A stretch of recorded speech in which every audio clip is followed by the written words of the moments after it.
To je Jože, ki ima velik sadovnjak. Letos je pridelal veliko jabolk. Zaradi lepe pomladi in neprevročega poletja se z dobro letino lahko pohvalijo tudi drugi sadjarji.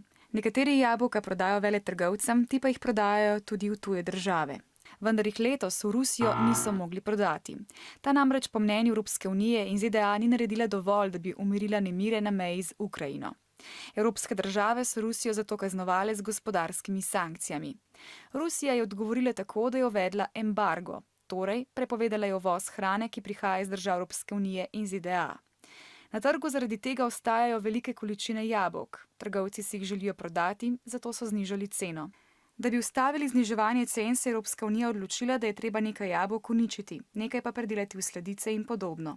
V Sloveniji bomo 3000 ton jabolk, paradižnika in hrušk namenili šolam in ljudem v stiski. Torej, cena jabolk se je znižala, ker jih je zaradi obilne letine veliko in ker jih zaradi prepovedi ne morejo prodati v Rusijo.